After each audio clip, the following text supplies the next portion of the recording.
वक्त बिटकॉइन की बात करें तो ट्यूसडे जो है ग्रीन डे होने का इम्कान नज़र आ रहा है, लेकिन ये छोटे छोटे पंप्स को आपने कोई बुल रन नहीं समझ लेना। अगर कोई न्यूज़ अच्छी नहीं आती तो बिटकॉइन जो है 21,400 500 और 20,000 ये माइनर सपोर्ट्स हैं बिल्कुल। जहाँ जाकर इसको बाउंस लेना चाहिए वो 18,000 के आसपास बनता है, 18,200 400 के आसपास, ठीक है। वहाँ जाएगा तो होपफुली क्रिप्टो को वहाँ से बाउंस बनना चाहिए। ये मैं वीकली टाइम फ्रेम की बात कर रहा हूँ तो ये आहिस्ता आहिस्ता जाएगा। लेकिन जिस तरह जो जॉब्स रिपोर्ट आनी है और बहुत सारी रिपोर्ट्स न्यूयॉर्क टाइम के मुताबिक आनी है अमेरिका में, उसको देखते हुए लगता ये है कि बुध जुमेरात जुम्मा जो है वो कोई इतने अच्छे दिन नहीं होने वाले। जो भी कीमत चल रही है उससे नीचे जाने का इम्कान ज़्यादा नज़र आ रहा है, ठीक है। हाँ, वही वाली बात है, अमेरिका ने आके बोल दिया कि भाई बिटकॉइन को अडॉप्ट करते हैं, स्टेकिंग पे हम लोग जो भी हम क्रैक डाउन करें, क्योंकि स्टेकिंग जो भी कर रहे हैं ना अमेरिका पे उस पर क्रैक डाउन हो रहा है कि यार जो एक्सचेंज आपको स्टेकिंग पे रिवॉर्ड दे रहे हैं उनको हटाओ, ठीक है, उनको पकड़ो। और ये मत समझना कि सिक्योरिटी एक्सचेंज कमीशन का चेयरमैन जो है वो ये अकेला इसमें, ऐसा नहीं है। वो हट भी जाए तो दूसरा आएगा वो भी ऐसे ही कर रहा होगा। रिपल के मुतालिक मैं आपको फिर बताऊं, रिपल भी कोई इतनी अच्छा टाइम नहीं है रिपल का, अगर आप समझ रहे रिपल में हमें आना चाहिए, क्योंकि सिक्योरिटी एक्सचेंज कमीशन जो है रिपल के अगेंस्ट केस जीतने का उसका इम्कान नज़र आ रहा है, ठीक है। और अगर किसी वजह से पैसे वैसे साम दुआ हेलो हाय कोई भी बात करके किसी तरह अगर रिपल जीत गया तो शायद, लेकिन जो प्रोबेबिलिटी है वो यही है कि रिपल का अपना मालिक कह रहा है कि भाई निकलो यार यहाँ से, और हमें जाना चाहिए किसी दूसरे मुल्क, अमेरिका से सारी क्रिप्टो कंपनीज को निकल जाना चाहिए। FTX के बाद जो है हालात तो वाकई बहुत टाइट कर रहे हैं।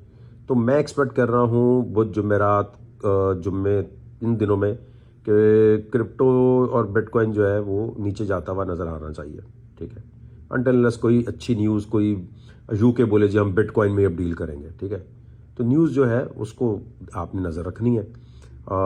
कोशिश ये करना है कि ज़्यादा अपनी लॉन्ग की पोजीशंस जो है ना वो कम कम करनी है, क्योंकि छोटे मोटे बाउंसेस को देख के लॉन्ग में नहीं घुसना आपने, ठीक है।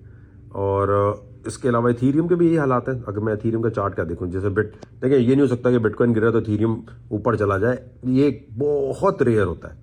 शायद इथीरियम को हल्का सा अपवर्ड मूवमेंट जुमेरात को हल्का सा मिले, लेकिन कोई ऐसा खास नहीं। तो इस वक्त जो मार्केट के हालात हैं वो इस हफ्ते के लिए मुझे नहीं लगता कि 25,000 से ऊपर जाती हुई मार्केट है ये, ठीक है। 21,000 और फिर इसी तरह 19,400 के करीब CME गैप है। फिर उसके बाद 18,000 जो है वो थोड़ा सा तो दूर है, लेकिन ये मैं इसलिए कह रहा हूँ कि आपकी ज़्यादा प्रोबेबिलिटी जो बन रही है ना वो बिटकॉइन के नीचे जाने की तरफ बनेगी।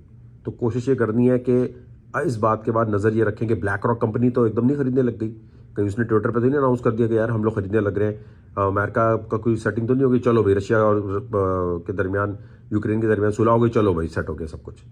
तो दुनिया में प्रोबेबिलिटीज़ होती हैं, आंखें बंद करके नहीं आप कर सकते कि हाँ भाई यार आपने तो बोला था नीचे जाएगी, ये तो ऊपर चली गई, हमने तो शॉर्ट खोल लिया था।